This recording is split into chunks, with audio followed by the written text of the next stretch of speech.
ridiculous example, but I think it's pertinent. Is I have this conversation with my wife about Strictly Come Dancing. Which is, for those that don't know, a TV show on British television. A, a, a, a cultural phenomenon, you might say.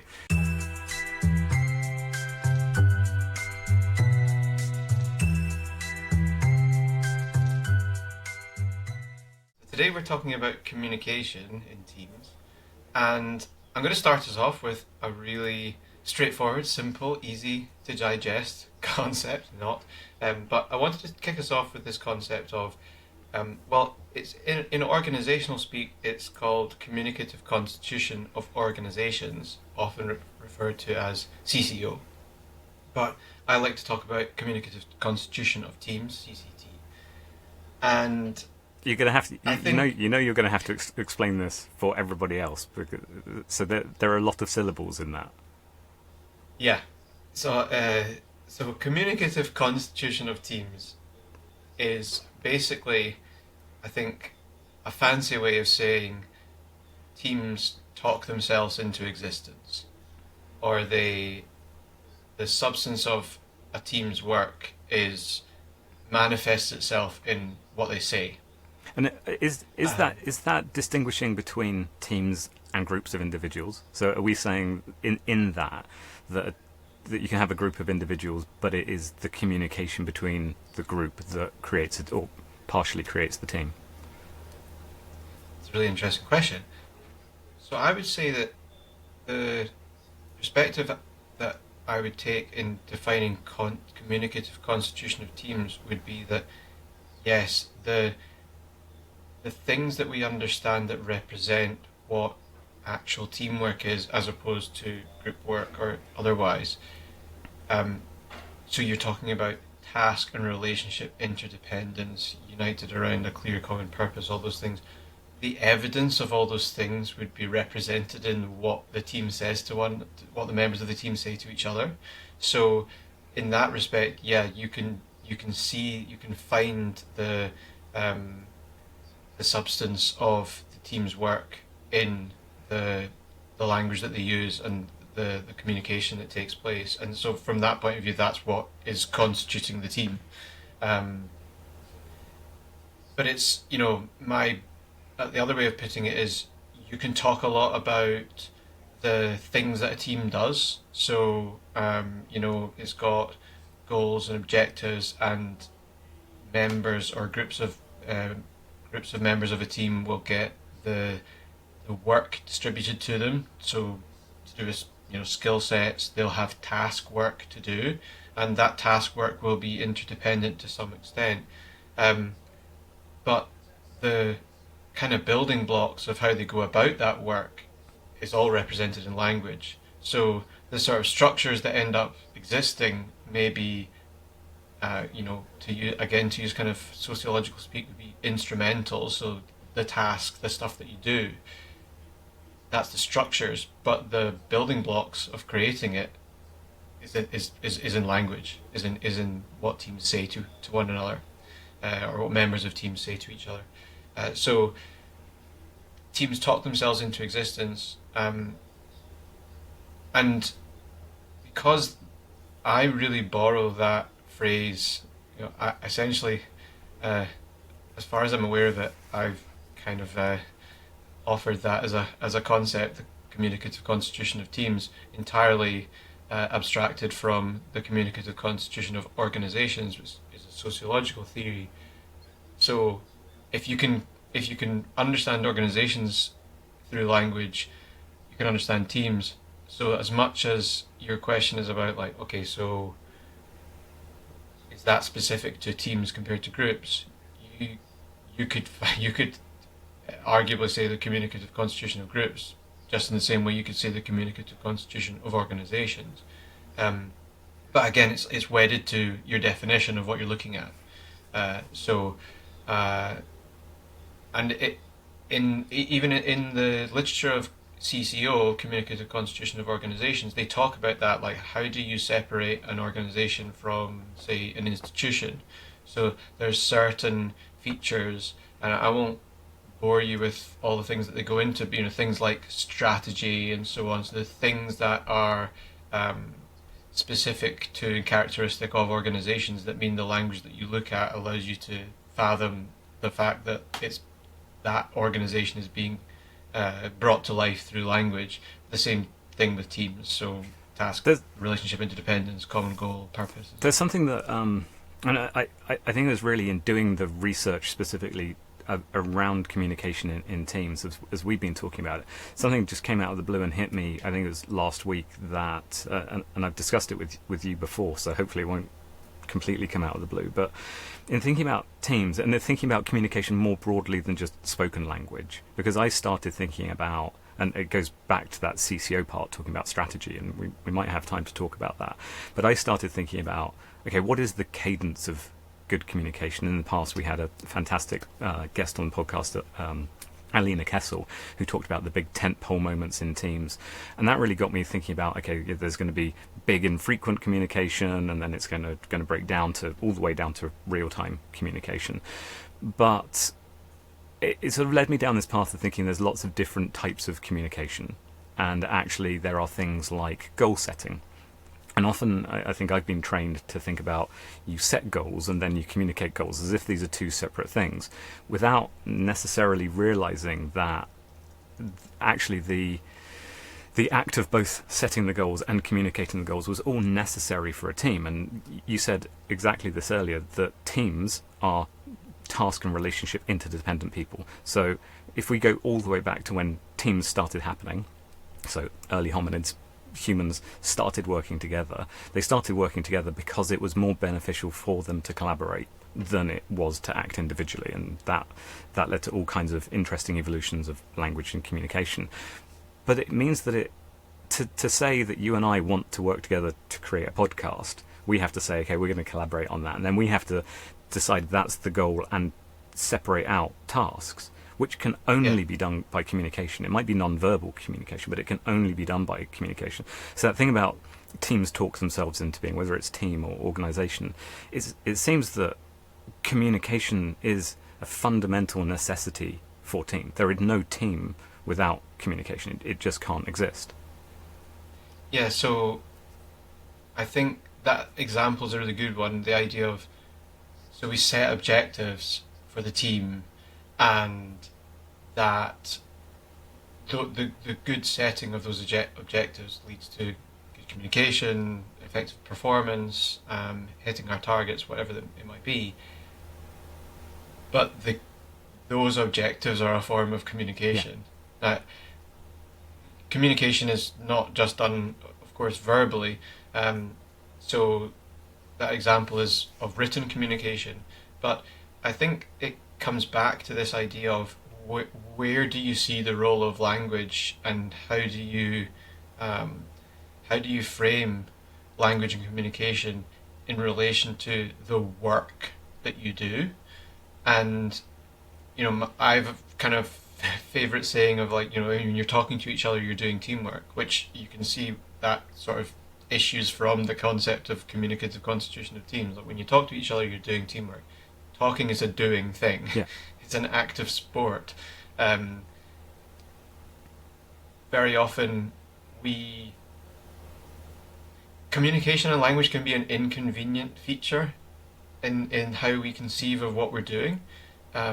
So we can see a different way of framing it is, well, the way we communicate is just in service of the actual work. So the setting of the clear setting, or the effective setting of objectives, allows us to do the work well. Not conveniently ignoring the fact that the way in which those objectives are constituted and written and conceived, all of that takes place in language. Yeah. So, and you talked about Alina's example of tentpole moments or cadences of communication. There are two dimensions of communication that are always working, well, at different points in time. They are working in different levels of tension with each other. And I think so, and one of those dimensions is the deliberate and conscious ways in which a team seeks to communicate and seeks to go about its work in language, and that some of that will be best exemplified in the cadences of communication, how they hold meetings, the manner in which they pass information around the team, and so on. The other dimension is the unconscious, revealed, emergent side of how a team communicates, and I guess you could characterize that as team culture. It's the representation of the team's culture in language. But flipping that is, I would say, a lot of what forms a team's culture is in language in the first place. So, and the two are kind of symbiotically linked. They're always reinforcing and reproducing each other. So in that way, you could also say, right, so we have a conscious way that we do meetings. Something that I talked about recently, a kind of away day thing that I was involved in. You can say, right, there are certain types of meetings that we're going to hold where it's 15 minutes only and it's information broadcasting. So we're all attending the meeting online, and it will be one person who's informing people of something. Cameras off, no response, and there's a really explicit expectation around how communication is going to take place in that space. And then you might have different forms of interaction that are set up deliberately to achieve certain things.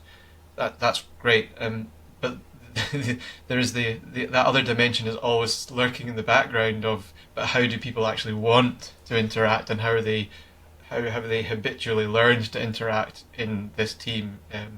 So in that sense, a team can talk itself out of existence as well. There can be conventions of language and communication in a team that are squarely detrimental to how effective it is at achieving its goals.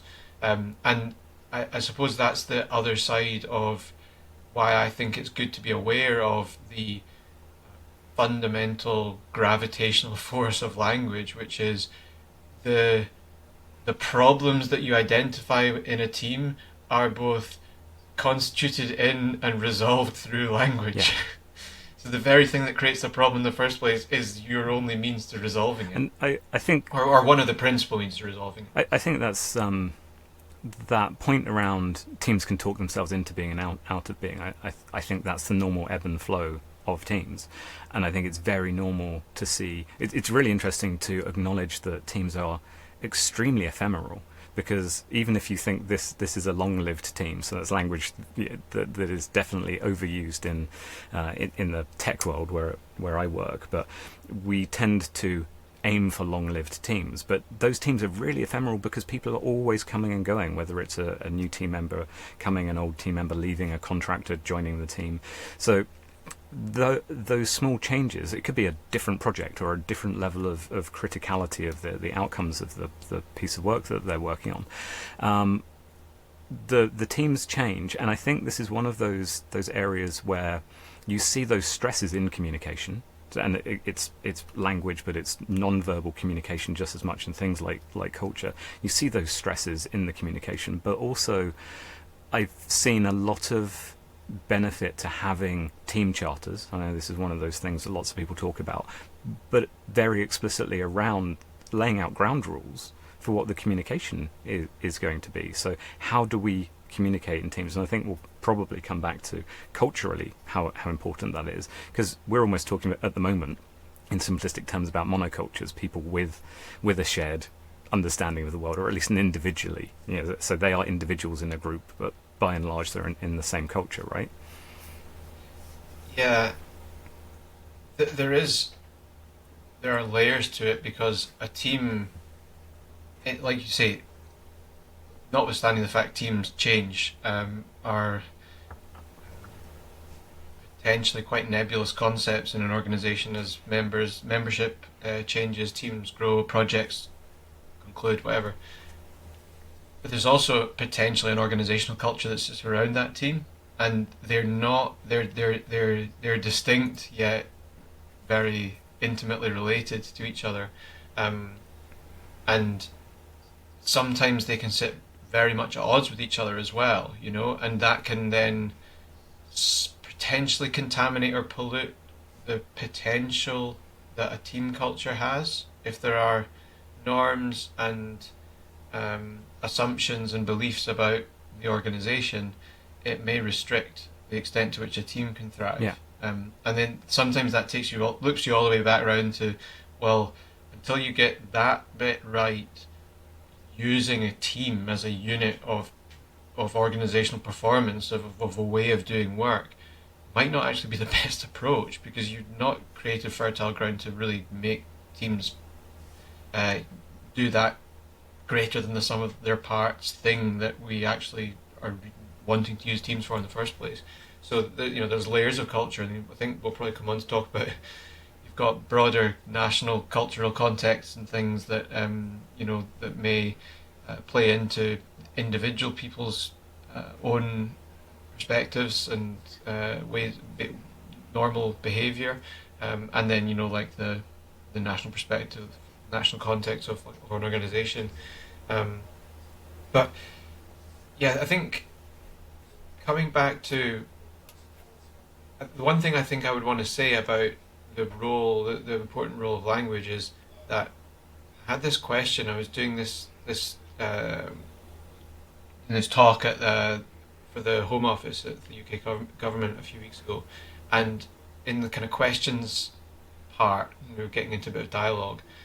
Someone asked, we in our work, in our team, we use the word challenge a lot, and she wanted to ask. She was saying it's to do with discussing and solving problems. She wanted to know, is that good or bad? And it kind of made me think. It's like it captures, on one level, it captures for me how fundamental language is, because after having done this workshop with this government unit, we were honing in on one word. Someone was honing in on one word and going, we use that a lot, and they were thinking about it, and I thought, well, that's great, and it also exemplifies the power of language. If one word that is used regularly within a team can make someone really reflect on its role and what it represents and how it influences others' behaviour, then that demonstrates the power of language and how that does constitute a team's culture. The other side of it is, though, in my answer I was saying, well, manifestly the word challenge is neither good nor bad. It's what it means in context of the team. Yeah. And you would have to ask team members, you'd have to go around a team and say, well, what does it mean to you when we use the word challenge? It's a word that we use a lot. It seems to be a kind of normative word within our group dynamic, where when someone wants to question or ask for more detail, they will explicitly use the word challenge, and it has a signaling effect. But you would need to get a sense of around the whole team. So what is the effect when that word is used? And then you have to kind of diagnose: is it one of those words that is talking the team out of existence, or is it a word that contributes to the team developing things like high levels of cohesion and it's so interesting how safety? contextual that is, because it's obviously not that is very specific to them. And I've been in a situation where I deliberately stopped talking about problems and started talking about challenges, because a challenge could be an opportunity or it could be a problem. It's just something that you need to focus. But also on that context thing, I distinctly remember earlier in my career when I was working in exec teams, working on strategy.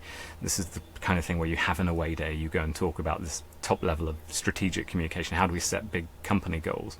And I distinctly remember what would have been the most expensive meeting in the company, because it had all of the most senior people in the company, really falling apart into a discussion of, is this a mission or is it a vision? Is this a vision statement or is it a mission statement? And ultimately entirely worthless conversation, because it doesn't really matter, you just choose one.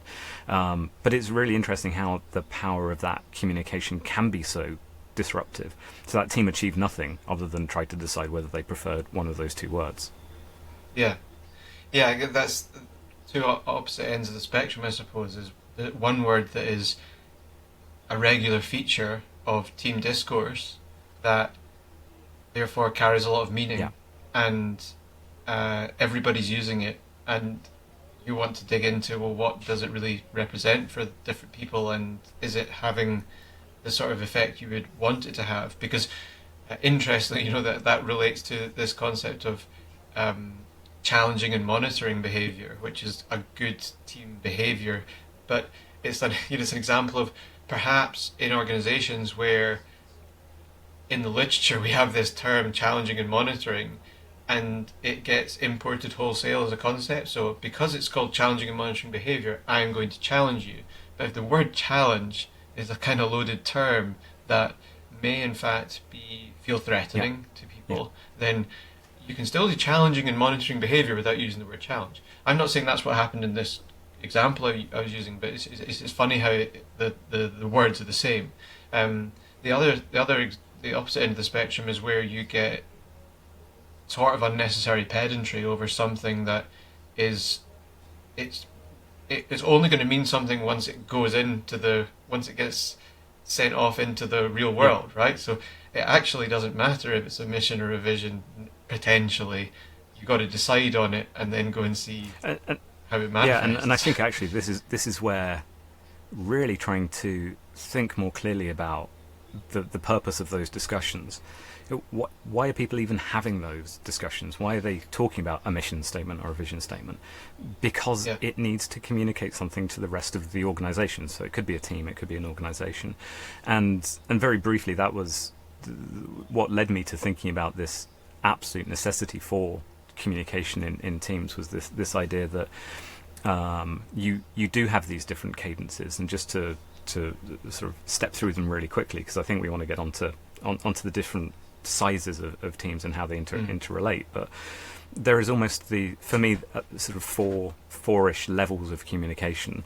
There's strategic communication, which is decide the big thing that we're doing. So to go back to that first point, why is it useful that you and I are leaving aside our independent individualistic tendencies to work together for something? So that's the big thing. Underneath that, so the strategic level of communication, underneath that you have the tactical communication. So that would be, we are going to split this thing up, and this is the outcome of a shorter chunk of that bigger strategic objective. So that will happen less frequently. And then there is also, so you were talking about culture, which is a type of communication that has to happen, or does happen regardless, even if it's not structured, it has to happen. But for me, there's also an operational level of communication, which is things that have to happen in the team that aren't specifically related to the job. So an example from, let's say, the perspective of a normal white collar team would be performance review. So you and I need to have communication once a month. It is regular, it is scheduled, but it isn't tactical. It's not related to the project. It's related to the team. And then there's real-time communication, which is we're actually working on something, and I need to say, "Oh, Andrew, can you get the lights?" That kind of thing. Whatever important thing we're working on. But we actually need to share stuff in the moment. And then there is that broader cultural thing as well, which is communication that happens generally without any observation of it happening. It just happens in the cracks, but is insanely powerful. yeah, yeah. I think it gives us a bit of a segue into talking about structure, Hmm. actually, because um, going back to that constitution, communicative The CCT communicative thing. constitution Yeah, of teams, CCT. I'm now getting tangled up I'm with never going to be able to say it, so it. let's just call it CCT. Yeah, going back to CCT, uh, one of the concepts that is useful, that is part of that way of thinking, is that it gives you. I mean, I'm embellishing it slightly because it's something that I think is really good. So I'm going to say it like this, but it's a bit like quantum in that, if you take a CCT approach, you can kind of be looking at two things at once. So you can be looking at the micro. So then that in the cracks example that you gave, like the water cooler moments, whatever you want to Yeah, call them, they are they can be simultaneously in the cracks and highly representative of high level structural strategic uh, uh, systems that are taking place. So thinking about the language all the time up front as a principal substantive piece of how work is done within a team allows you to sort of jump the levels. Um, and I mean, there's a bit more about that in talking about the kind of nested nature of the dynamics that exist, and we'll go on to that shortly, I think. But an example, I think, of that, of like, oh, so how do you, how do you jump the levels within the same conversation?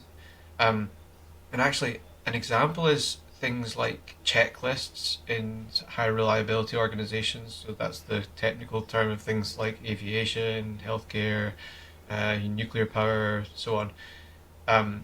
You've got pre-flight checks that pilots have to do, commercial pilots, fighter pilots, and that, if you looked at that just on face value, you might not even identify that as a format of communication. It's just a list of stuff, right? But it's a list of stuff that inherently is expected to be verbalized, one. And two, it's a form of routine. Yeah. So you would maybe put it there as operational communication. It's something that, like a performance review or all hands meetings, whatever it might be, there's an operational characteristic to that communication. But it also represents a belief and a commitment to a safety system in the context of the example, say a fighter pilot going through pre-flight checks. And the reason I think it's quite a useful example is because it's all tied up in that idea of verbalizing it. So the pilot will go through the checklist systematically, one by one, call and response with the engineers, people on the ground, before they go for takeoff. It's an explicit form of memory and routine that is verbalized for the individual, for the pilot. It's a form of communication that exists at a team level, and it also can be aggregated up to representing a strategic orientation of the organization, as opposed to saying, well, we'll just assume that we've all done our jobs and all the things that need to be removed before the flight have been removed, and all the things that need to be put in before the flight have been put in, and we'll go for it. So it's also an example of where communication, in fact, explicit verbal communication, represents a direct part of the system. Yeah, I think that it rings so true. The point around those checklists, also the callback on some of that that language. We see that so clearly in places like the military and places like professional kitchens. Obviously, they are strongly interrelated because of their history anyway. But when you were talking about checklists, it brought back to mind for me. I push back quite strongly on definitions of strategy. Lots of people will really overthink strategy in ways that really harm the point of having a strategy. So they will try and pack everything possible into a strategy. For me, strategy is really very simple. It is something to be communicated, and it is the steps that are necessary to achieve an outcome. So it is not the goal or the vision or the outcome itself. It is the steps that are necessary to do it. And that's really important, because then you're saying that this is outcome driven, it's activity driven. These are things that you need to achieve. But I've also said before, I will never come up with a tech strategy. So often I'll get asked in my role working in tech, somebody in the business, like let's say a chief executive, would say, can you come up with a tech strategy? And it's like, no, what I can do is I can come up with a tech roadmap. You tell me what the business strategy is, because that's what you want to communicate, the big, what are the outcomes for the organization. But in doing that, one of the other things, I've also simplified that definition of strategy down to the steps necessary to achieve the outcome. Bigger, these are a year, 3-year goals. But one of the things that is sort of expected out of this, if you're saying, can I have a tech strategy? One of the things that is almost implicit in that, or expected by a lot of people, is what are the operational standards we're going to adhere to? So in the strategy, you'll get something like, oh, I want to have a very modern technical organization, something like that, and here's all the things necessary to achieve it. Whereas actually what I'll try to do is much more that checklist approach. So I'll try, here's the strategy, these are steps to achieve big outcome, but we have principles, and we write those principles down, and those principles work a lot like that checklist that you're talking about. So they are, if you join this organization, whether you've been here some time or you're new to the organization, almost culturally, not quite, but almost culturally, these are the things that are true. That could be, we really value quality, we really value performance, and those are the things that are like the checklist. So as you're going through doing your job, you have this evergreen part of communication. So you don't, it is repeated, and there is a bit of call and response, and there is a bit of observation and monitoring of those things. But it is really important that communication does have these different cadences. It happens occasionally and powerfully, happens once and written down and constantly referred to, happens in the moment to give direct feedback or instruction. So communication is so varied over time as well. Yeah, I think that kind of evergreen, unconscious, routinized part of it is a bit of personal bias here, but massively undervalued. And actually, a lot of teams don't. You get examples of teams who do it, that they don't necessarily know why they do it. Therefore, it's a chore. And then you get teams that definitely need to do it, but don't recognize the value of doing it. The sweet spot in between is the team that does it and knows why it's really good is is even rarer. But reading this autobiography of female RAF fast jet pilot Mandy Hickson, and she talks about when she missed a thing off the checklist, and it was pulling the pin out for the ejector seat before takeoff. So essentially, if she'd needed to eject, she wouldn't have been able to eject. She didn't. It was fine. But it would have been a different end to the story. But it's an example of, she talks about it actually in the book. It's called An Officer Not a Gentleman. It's really good. She talks about that was that moment where she was like, well, that's a really big lesson that I've learned for free there of the power of the checklist, because it was when she was coming up through her qualifications as a fast jet pilot. So and in the RAF they actually have to learn them by heart. So it's not like what your commercial, your EasyJet pilots do before takeoff. They've got it printed out on a book, and they go through it visually. The RAF, they have to learn it by heart, and she basically missed a step. But she talks about the fear and the realization of how this system is there to support you, so that you don't have to think, and you don't have to always be conscious. I mean, there's another question of, you have to remember it. Then if you remember it wrong, you don't know you've remembered it wrong.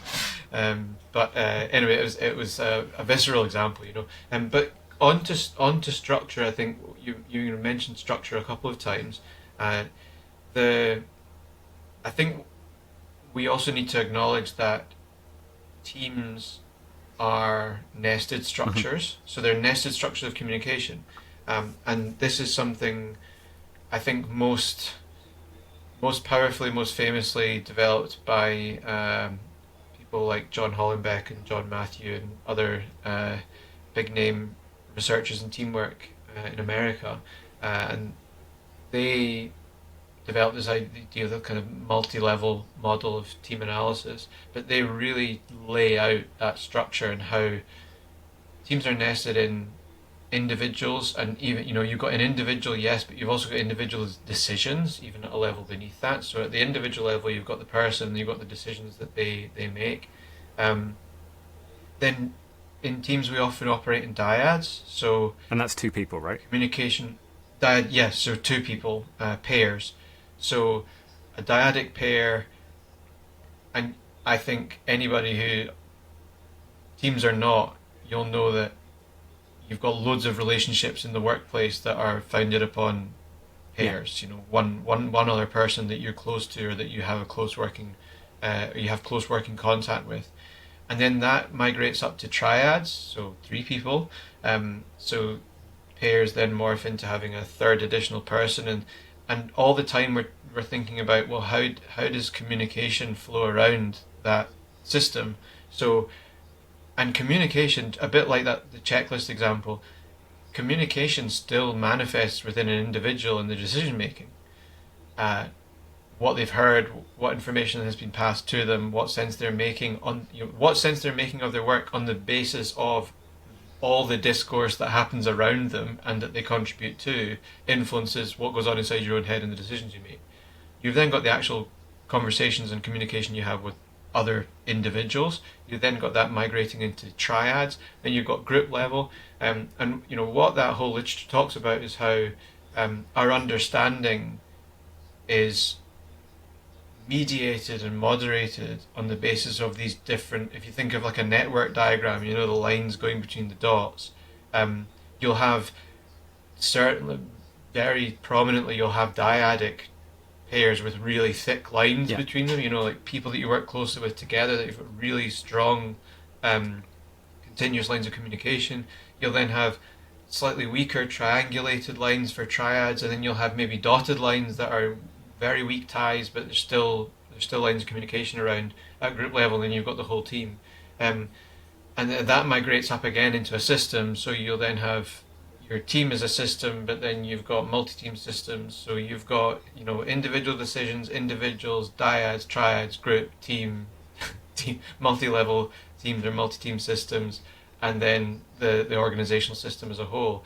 And you know, my view would be, from where we started, the whole system, the whole organization is constituted through communication, and then all of those different nested structures are constituted through communication, with a very strong representation of how that works at the team level and communicative constitution of teams. And communication runs the gamut.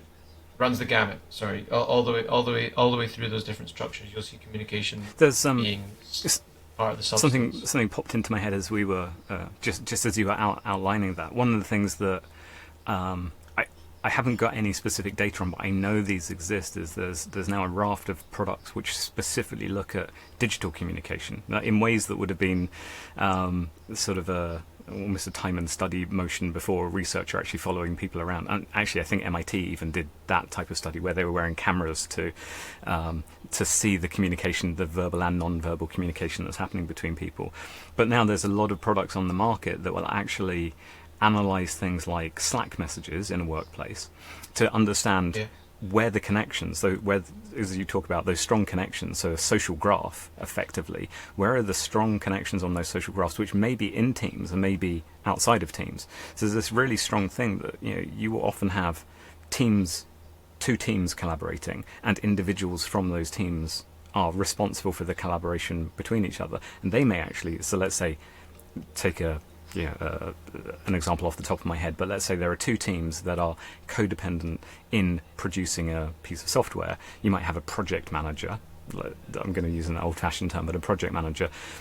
And it's the two project managers inside each of those teams that are in that inter-team system, but they're also in this sort of intra-extra team system where they are the natural link between those two teams. And that point around multi-team, the complexity of multi-team systems and communication in multi-team systems is really, really fascinating. Yeah, it's what so it's a really long but really interesting paper. Multiple authors, but Margaret Luciano is the person that I've met and heard speak about it. So it's a paper called The Double-Edged Sword of Communication in Multi-Team Systems. I've probably butchered the title there, but we'll find it and link it in the show notes. Yeah, it's a really great paper, but that's exactly what she talks about. She and her colleagues talk about in that paper, which is, and it was in an emergency emergency kind of accident scenario, so multi emergency medical teams working together, and the double-edged sword is that whole idea of, well, you've got a team that's working on something. So in that kind of mass casualty scenario, you've got one team working on one casualty, another team working on another, and what you've got then is there needs to be some coordination around about those two things. So I'm oversimplifying it here, but there needs to be coordination between what those two teams are doing. So you need exactly what you're talking about, is you need a leader or a supervisory position in each team to take the role of interfacing so that the overall work is proceeding effectively. And that could be to do with prioritization of which casualty is being medevaced first, or it could be to do with resources, so many different things. But the reason it's a double-edged sword is every moment that those supervisory roles, those team leaders, let's call them, every moment that they're interfacing with each other to update and coordinate, they are not with their team seeing what's happening and understanding the progress that their individual team is making. So this constant trade-off between monitoring the progress of the individual team and contributing to the overall supervision of the system. And you can't, but there's no silver bullet to it. It's a continuous trade-off. It's really interesting. Yeah, I see something similar actually. If I'm teaching teams how to respond to incidents, and these are tech incidents, not serious life-threatening incidents, the way that will be structured is there is somebody, an incident manager, or sometimes called an incident commander, but an incident manager is responsible for the outward communication. That's their job, and they will check in with the teams, but they have to, by definition, not be part of the team that is actually fixing the stuff on the ground, because that is all consuming work and you don't want those people distracted.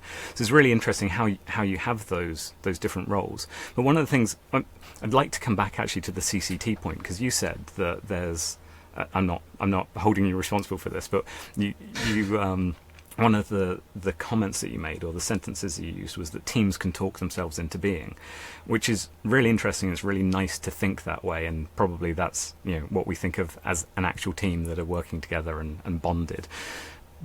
But it's very rare for teams to actually make the decision that creates this group of individuals. Normally that's something outside of the team that, using silly examples, if I decide that I want a team creating a mobile app, or somebody that is doing front of house in a restaurant decides to schedule somebody onto a service, then that is inflicted on them. For most people inside most types of teams, they are dropped into a team, and it could be their team constitution also changes because I make a hiring decision, I bring a new personality into the team. So how do we resolve that teams talk themselves into being, but generally the construction of a team is something from the outside? I think you'll have to tell me your experience. I would say that phrase takes you so far in understanding it, but it does. Your example demonstrates the limitations of that idea of teams talk themselves into existence, and I would say the intention around the idea of teams talk themselves into existence is, it starts and stops with thinking about the role and importance of communication in what it represents as a material part of what a team does. I wouldn't say that the formulation of a team always emerges from random people talking to each other. There will be some external influences, the practicalities and realities of organizations is that, but at the same time, the quote unquote practicalities and realities of organizations, a lot of those practicalities and realities will also be manifested in language. So the brokering that takes place to define a team as existing, or define the need for a team, will in itself probably be principally manifested in communication. But then once you've made the team, if you want to call it that, you think of the playground of picking your team. It's not, of course, anywhere like that in real life usually, but once the nominal team has some form of identity in terms of who's in it, what happens from then, you will find a lot of the understanding of what the team is, how it operates, in the way that the people talk to I each think other. it's very neat for you to turn that around on me. But something did pop into my head as you said it, just in case you made me answer it immediately. But the one example that stands out, and I think it demonstrates just how strongly wired humans are to look for collaboration, and also look for this sort of in-group and out-group, so the group membership.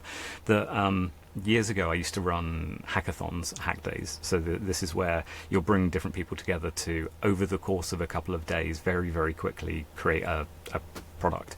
And one of the times that I was facilitating this, we specifically created the teams. So we created archetypes and asked people to select their own archetype, and then we randomized this up and then selected people into groups. So we did that, almost that playground thing for them, and said, okay, you four are a group, you four are a group, you four are a group, and each one had to represent different archetypes.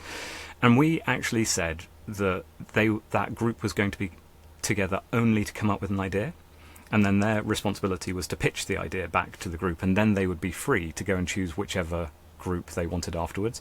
There's something really, really strange happens, something that I wasn't expecting, because I was expecting we'll come up with a bunch of good ideas and then it'll be a free-for-all and people will go and coalesce around the ideas that they wanted. And that didn't happen. Almost, I would say 80 or 90% of the groups that we had formed artificially then self-selected into their own idea. And I think there is a bias that was their idea and they felt ownership towards it, which we can't discount. But there was also a bias that was then their in-group. This was the group that they had already spent some time with, and to an extent that was even though it was 2 hours, that was a stronger bond than going out and going through that pain of reconstructing a new team. And these were definitely teams, in as much as they can be in that short amount of time. They were demonstrating all of the things that we would expect, not just of a group of individuals, but actually a group of people that really did share an outcome. Yeah, I think that's a really good example, and you can see also contained within that example of how the role language would have played in forming those bonds, in developing a sense of identity around a common purpose. There's a pretty well evidenced idea that good teams are teams that participate in the development of their goals, and you'd surreptitiously embedded that within the activity they did. So they'd participate in the development of a goal, and when other groups were pitching, they're pitching a goal that the other groups members hadn't necessarily participated in that. So it's interesting, and the way in which you talk and the way in which you contribute to that process through language, it's always having an embedding, entrenching effect. Entrenching probably sounds a bit negative, but I think it's a great example. And to take that a little bit further, I'd like to talk a bit about where language doesn't work so well. But so this was something, and this is right at the top of my mind, because I read a fantastic book last week called The Culture Map, which is by Erin Meyer, and it really strongly reflected some of my experiences. So last year I was working with a French team, and this is that situation where you think that language is working, but it's not. And it was really, really interesting for me. Although I've worked with companies that have had the essence of some other cultures in it. So I'm on the board of a Swedish business.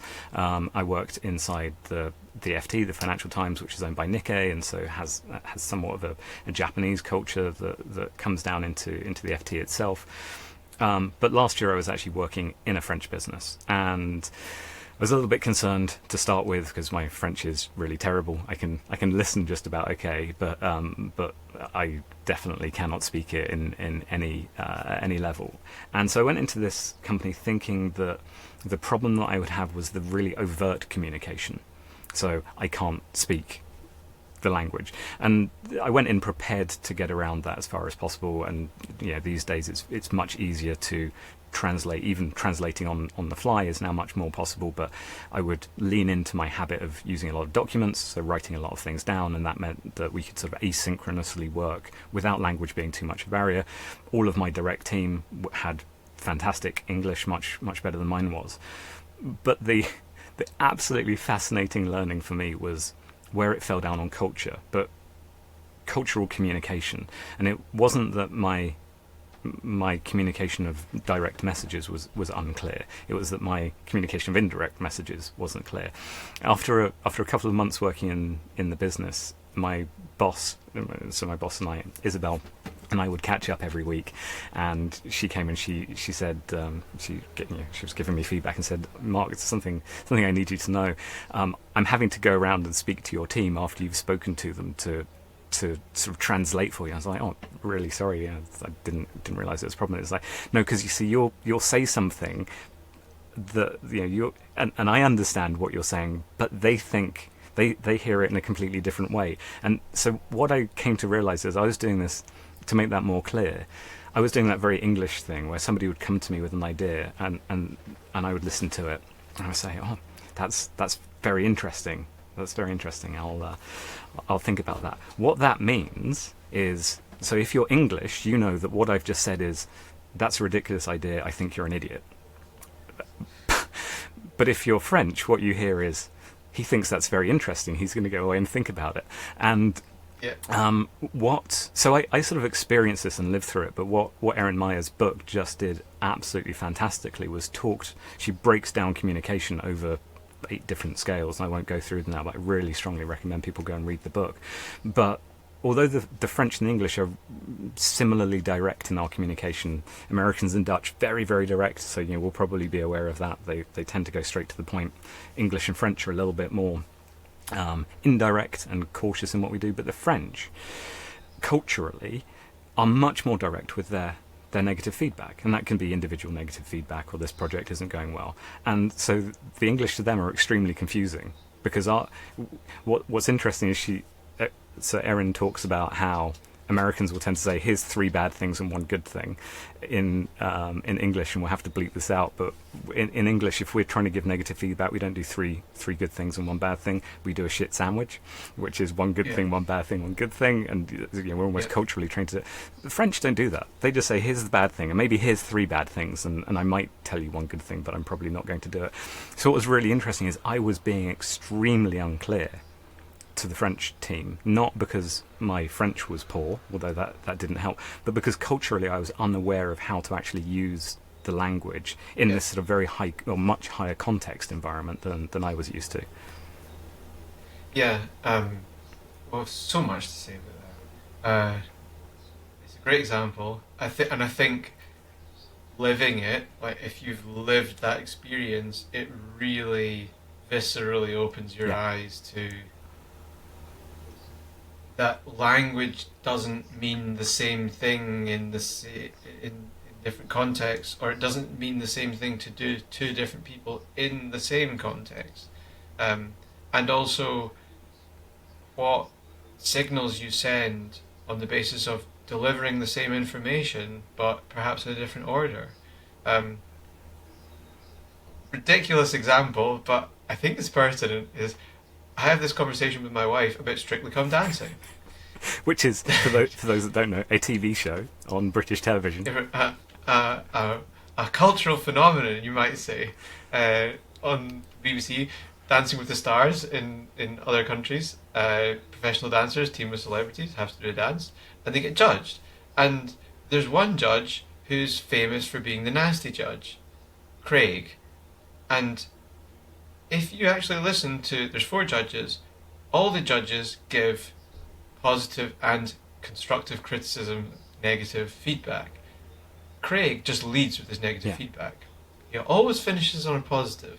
It's always a da-da-da-da, but you did this really well.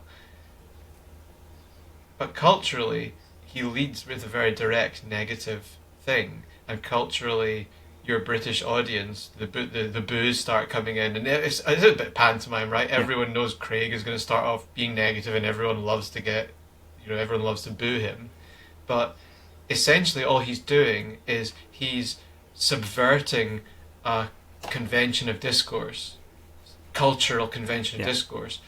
In British culture, it's impolite to lead on a negative. He subverts it, and that characterizes him as the nasty judge. He's not delivering any more criticism than any of his colleagues.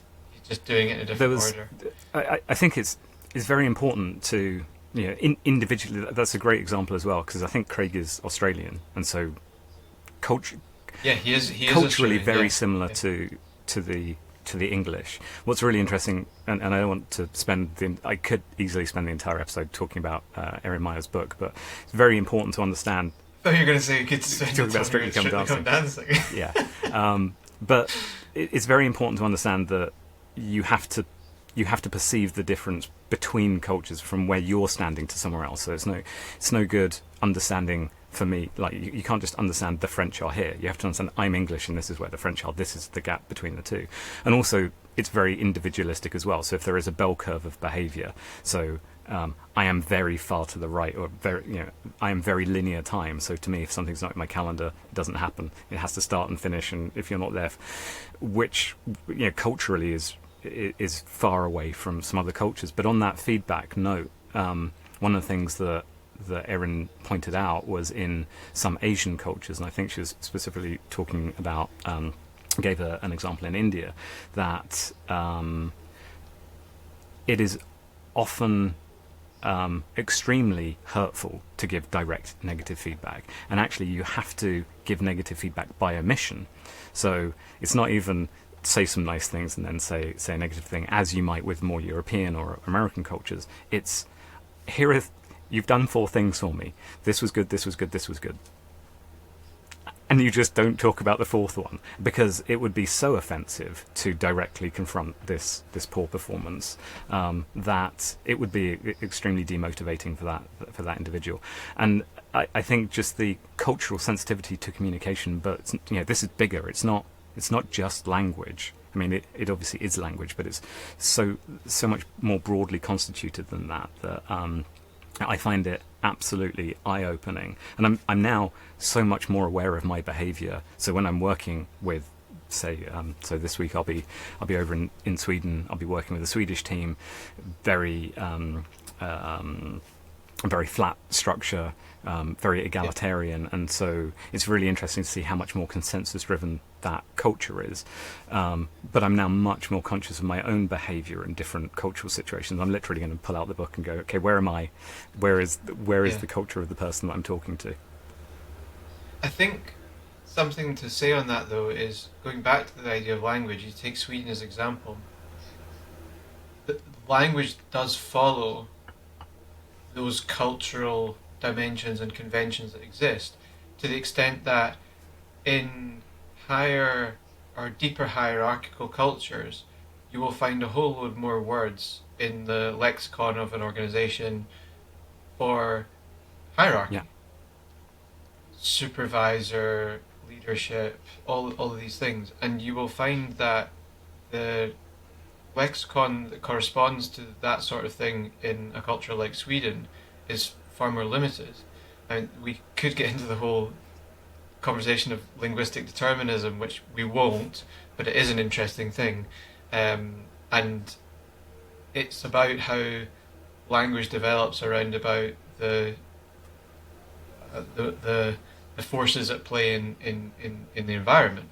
And you will find that then has its own reinforcing effect. Yeah. So the fact that we're limited in the sort of words that we use around about representing the depth of a hierarchy forces us to operate in a manner that is flatter. And what's interesting as well is sometimes the observed behaviour comes from 2 really different places. So what I found is that Japanese culture and Swedish culture appear equally consensus-driven.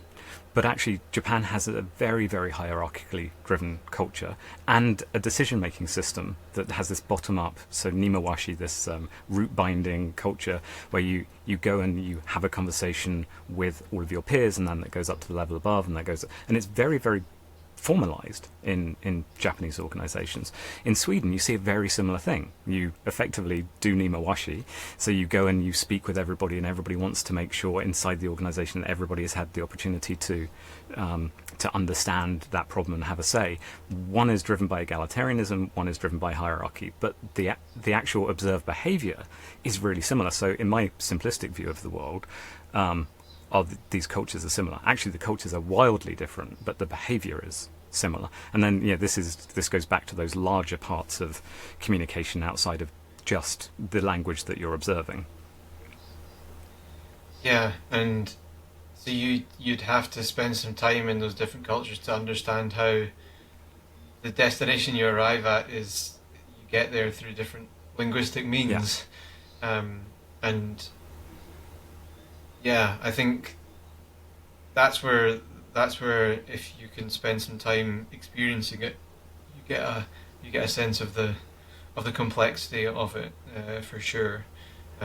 So I'll look forward to some stories. Oh yeah, you'll definitely get them. And the I think for me the being able to spend time in a different culture is going to help you so much if you allow yourself that learning opportunity. If just going and spending some time in a culture and not paying attention won't teach you anything. But if you can take that opportunity, that's definitely something that I would really recommend to people. Just bringing out that cultural sensitivity, because it will improve your communication skills the rest of the time.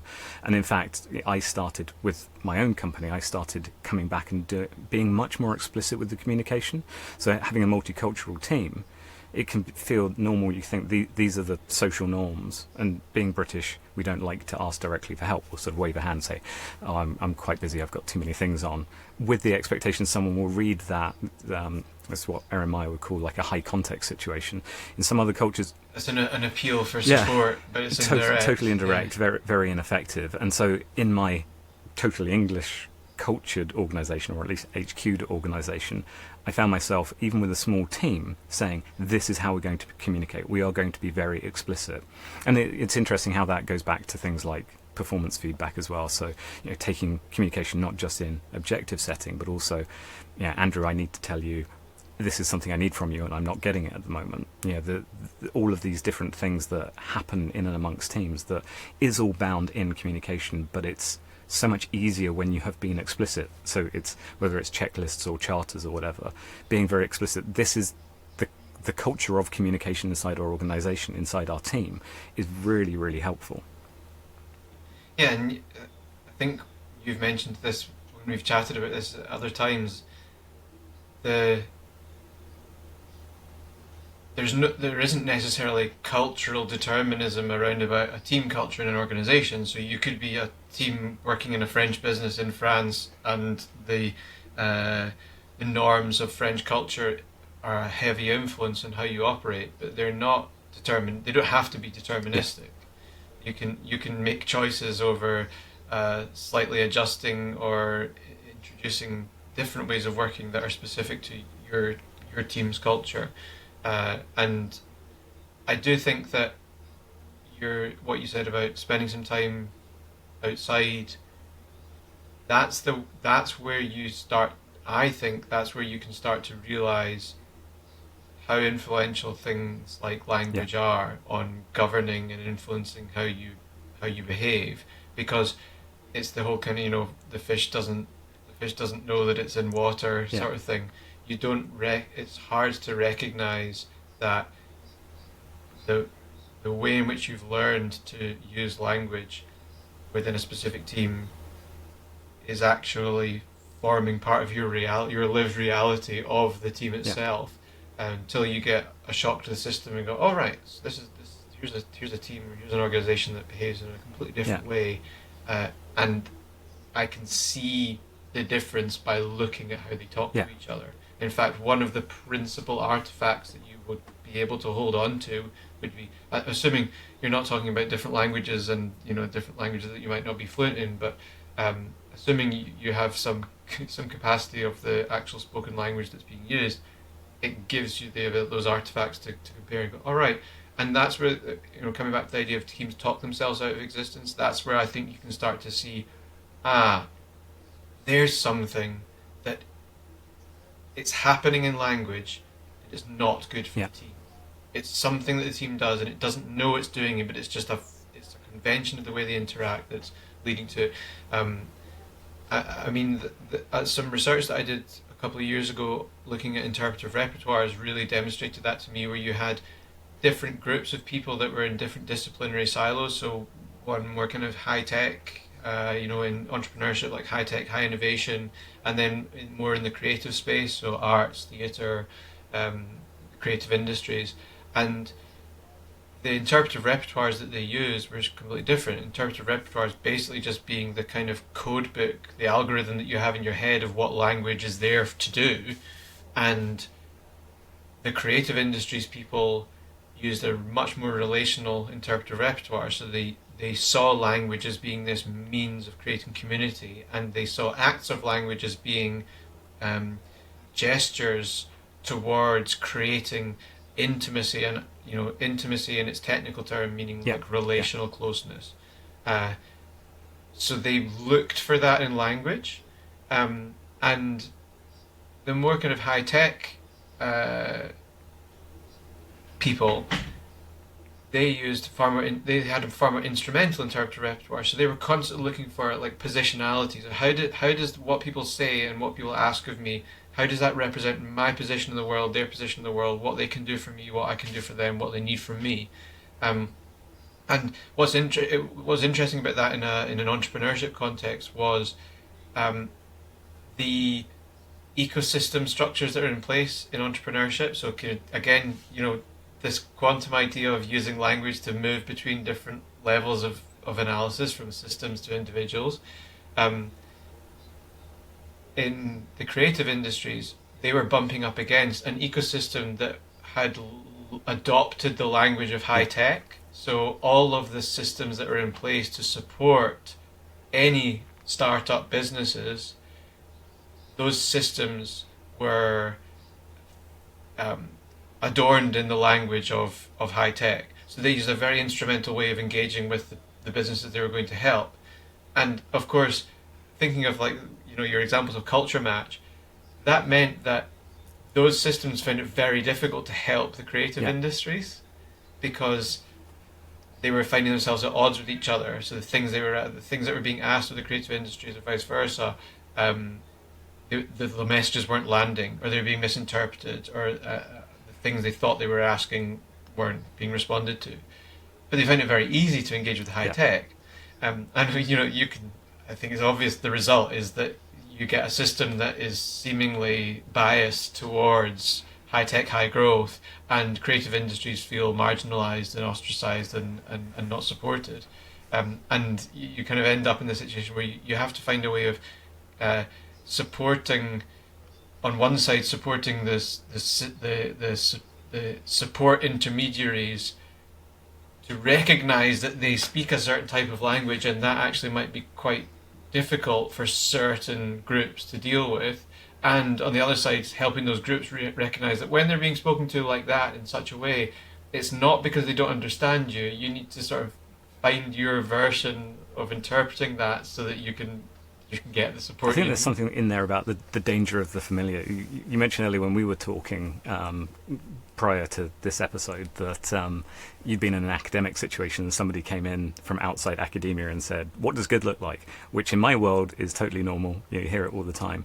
And I think there's something really interesting that if you walk into what looks like a familiar culture, so if you're English walking into an American culture, as an example, the paradox of familiarity. Exactly. It feels like it's very, very similar, but you were talking about how alien it is, and it almost makes you bristle, and the unfamiliarity of somebody saying what does good look like in an academic setting. It's not natural for you, and so I think that's really, really interesting how even with really strongly related teams, so teams in these multi-team systems, I'm actually thinking back to the difference between editorial teams at the FT and technical teams at the FT. Even in very strongly related organizations, very strongly related teams, sometimes we might be seeing really strong misunderstandings and not actually knowing that they're misunderstandings, because that reflection, so they're so subtle that it might actually be difficult to really understand and build it out. a bit of self-consciousness about, well, we cannot avoid the fact that we will have a team-contained culture that's constituted in language that, on very many levels of, linguistic structures, may be at odds with a team that we have to work with quite closely within a Yeah. system.